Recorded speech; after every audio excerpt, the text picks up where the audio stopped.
Hello friends, welcome to our channel. तो दोस्तों, कल आपकी जेट की एग्ज़ाम है, इसलिए आपको एग्ज़ाम से संबंधित कुछ इंपॉर्टेंट इंस्ट्रक्शन और आपको पेपर कैसे सोल्व करना है, सारी डिटेल्स आपको इस वीडियो में देखने को मिलेगी। तो यदि आप चैनल पर नए हो तो चैनल को सब्सक्राइब कर दीजिए, वीडियो को लाइक कर दीजिए, ताकि अभी जैसे ही कल आपका एग्ज़ाम होगा उसके तुरंत बाद आपको जैसे कट ऑफ वगैरह है, पेपर सॉल्यूशन है, रिजल्ट कब आएगा, काउंसलिंग कैसे होगी, कौन कौन सी कॉलेज बननी है, सारी अपडेट और डिटेल्स आपको इसी चैनल पर समय समय पर मिलती रहेगी। इसलिए आप सब्सक्राइब करके रखें ताकि आपके पास तुरंत नोटिफिकेशन पहुंच सके। तो स्टार्ट करते हैं अपने वीडियो को। तो देखिए, जो ऑफिशियल साइट है उस पर सबसे पहले मैं आपको जो पीडीएफ में लिख रखा है, जेट एग्ज़ाम के समय आपको क्या क्या करना है, क्या क्या ध्यान रखना है, ओमार कैसे क्या करना है, वो सारी डिटेल्स आपको बताऊंगा। फिर उसके बाद मैं बात करूंगा पेपर कैसे सोल्व करना है, कुछ इंपॉर्टेंट इंस्ट्रक्शन के बारे में। तो स्टार्ट करते हैं अपने वीडियो को। मैं शॉर्ट में आपको बताने की कोशिश करूंगा क्योंकि आपके एग्ज़ाम का टाइम आ गया है, इसलिए आपका ज़्यादा टाइम ख़राब ना हो। तो देखिए, यहाँ पर लिख रखा है परीक्षा कार्यक्रम। तो देखिए, आपकी एग्ज़ाम है वो स्टार्ट होगी आपकी 11 बजे और 1 बजे आपकी एग्ज़ाम पूरी हो जाएगी। एग्ज़ाम का जो दिन है वो है 19 जून। फिर उन्होंने लिखा है कि परीक्षा में प्रवेश का समय, तो 9:30 बजे आपकी एंट्री स्टार्ट हो जाएगी और 10:45 तक आप एंट्री कर सकते हो, अर्थात 10:45 पर आपके गेट क्लोज हो जाएंगे सेंटर के। फिर परीक्षा जो स्टार्ट होगी वो आपकी 11 बजे होगी। तो 9:30 से 10:45 तक आप सेंटर में प्रवेश ले सकते हो, लेकिन आपको 10:15 तक प्रवेश ले लेना है। 10:15 से पहले प्रवेश नहीं लेना है क्योंकि आप अंदर बैठे बैठे थक जाओगे और परेशान हो जाओगे। इससे अच्छा है बाहर घूमो या फिर कुछ रिवाइज करो। तो 10:15 पर आपको प्रवेश ले लेना है ताकि आगे की आप प्रोसेस आसानी से कर सको। फिर इन्होंने लिखा है कोई भी आवेदक को प्रवेश पत्र पर अंकित दिनांक के समय के अलावा प्रवेश परीक्षा में अनुमति नहीं दी जाएगी। अर्थात यदि आप जो एंट्री टाइम है उसके अलावा जाते हो तो आपको प्रवेश जो सेंटर है वहाँ पर अनुमति नहीं दी जाएगी। फिर उन्होंने लिखा है परीक्षा समाप्ति 1 बजे है।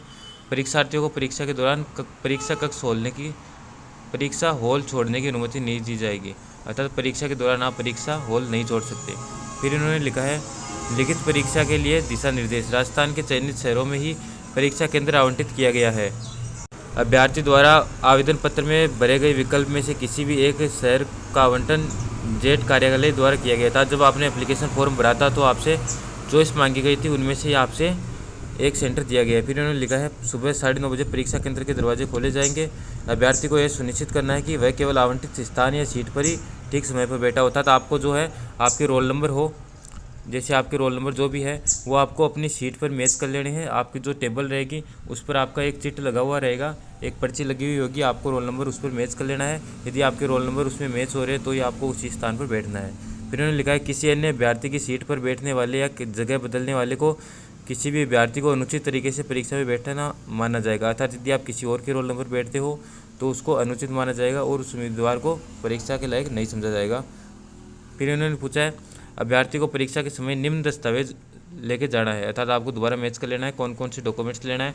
सबसे पहले आपको लेना है प्रवेश पत्र। परीक्षा केंद्र और हॉल में प्रविष्ट के लिए वेबसाइट पर प्रवेश पत्र दे रखे, कैसे डाउनलोड करना है वो आपको मैंने बता दिया है। और जो एक रोल नंबर वाली रेंज थी उनके सेंटर भी चेंज हुए हैं, तो वो भी आपको अच्छे से ध्यान रखना है। फिर उन्होंने लिखा है नवीन मूल फोटो पहचान पत्र, अर्थात एक फ़ोटो पहचान पत्र जिन्होंने आवेदन पत्र में अपलोड की गई फ़ोटो को समरूप एक पासपोर्ट आकार की फ़ोटो, अर्थात जो आपके एप्लीकेशन फॉर्म में फ़ोटो लगी थी उसकी सेम टू सेम आपको फ़ोटो लेके जानी है।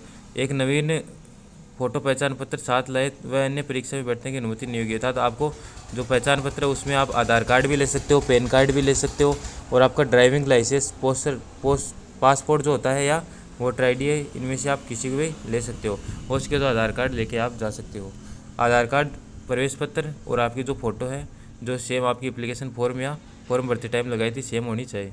फिर उन्होंने लिखा है उत्तर चिन्हित करने के लिए केंद्र पर प्रदान किए गए केवल ब्लैक बॉल पॉइंट का ही प्रयोग करिए, अर्थात ओमार शीट में केवल आपको जो ओमार शीट भरने के लिए जो आपको वहाँ पर दिया जाएगा एक पेन एग्जामिनर द्वारा, उसी का प्रयोग करना है, उसी से आपको अपनी ओमार भरना है। फिर उन्होंने लिखा है उम्मीदवारों को परीक्षा हॉल में कोई भी टेक्स्ट बुक या notes, log table, calculator, cell phone, purse, bag, घड़ी, गहने, कोई भी इलेक्ट्रॉनिक गैजेट जिसके द्वारा संचार संभव है या इनके आपत्तिजनक सामग्री नहीं लेके जानी है। अर्थात आप टेक्स्ट बुक या फिर अपने नोट्स वगैरह है, टेबल कैलकुलेटर या फिर घड़ी, पर्स वगैरह कुछ भी आप एग्जाम में नहीं लेके जा सकते हो। वो आप जो आपके साथ जाए उन्हें जमा करा दीजिए, या अगर कोई साथ न जाए तो भी सेंटर पर आजकल जमा होते हैं, 10 या 20 रुपये लेके वो आपके जमा कर देंगे और आते टाइम आप उन्हें वापस से ले लेना। फिर उन्होंने लिखा है परीक्षा केंद्र परिसर में किसी भी प्रकार का इलेक्ट्रॉनिक डिवाइस लाने की अनुमति नहीं है।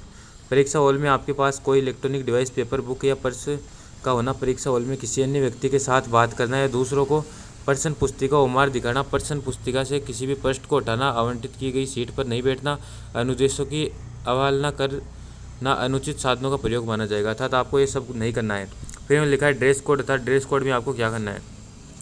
तो ड्रेस कोड में आदि आस्तीन टी शर्ट अर्थात हाफ बाजू की टी शर्ट आपको पहनना है यदि आप लड़की हो तो, और आदि आस्तीन कुर्ता या टॉप आप पहन सकते हो यदि लड़की हो तो, और पैरों में चप्पल या स्लीपर पहने हैं, जूते आपके लिए अलाउ नहीं है। फिर जूते, जुराब, कलाई, घड़ी और किसी भी तरह के आभूषण पहनकर परीक्षा में बैठने की अनुमति नहीं दी जाएगी, अर्थात जूते आपको पहन के नहीं जाना है। फिर किसी भी कोचिंग संस्थान की विशेष ड्रेस पहनकर परीक्षा में नहीं है, अर्थात अपनी जो कोचिंग है आपकी, जहाँ से आपने कोचिंग वगैरह की है या कोचिंग का लोगो वगैरह लगा हो, नाम वगैरह लिखा हुआ हो, वो आप पहन के एग्जाम सेंटर में नहीं जा सकते। फिर उन्होंने लिखा है सभी आभूषणों को घर पर ही उतार कर आवे, जिससे परीक्षा केंद्र पर कोई समस्या न हो। यदि केंद्र पर उम्मीदवार सामान लाता है और वहाँ से चोरी हो जाता है तो इसकी जिम्मेदारी परीक्षा केंद्र वालों की नहीं होगी। फिर इन्होंने लिखा है परीक्षा के दिन केंद्र तक पहुंचने में देरी से बचने के लिए उम्मीदवारों को सलाह दी जाती है कि वे परीक्षा से एक दिन पहले केंद्र देख लेवे तथा पते और परिवहन के तरीके की पुष्टि कर लेवे, अर्थात आपको एक दिन पहले जाकर अपना एग्जामिनेशन सेंटर देखना है, और यदि आपके कोई जानकार हो तो आप उसी दिन भी जा सकते हो।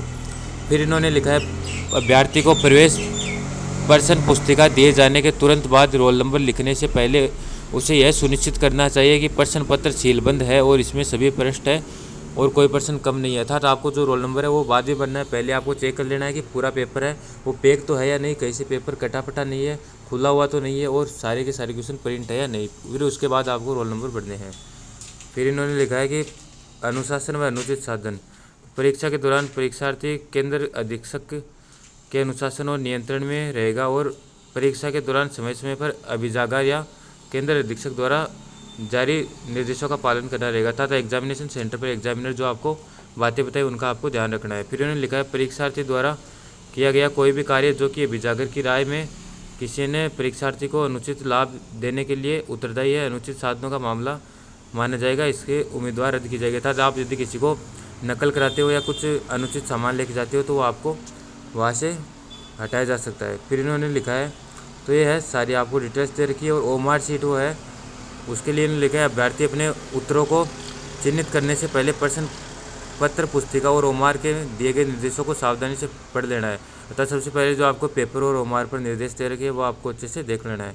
फिर लिखा है ओमार पर बुकलेट नंबर और सीरीज कोड का अंकन उचित प्रश्न पुस्तिका मिलने और स्वयं की संतुष्टि के बाद ही इंदराज किया जाना चाहिए, अर्थात जो आपको अलग अलग स्टूडेंट का बुकलेट नंबर अलग अलग होता है और सीरीज कोड है वो अलग होता है, तो आपको वो अच्छे से देख के पढ़ना है।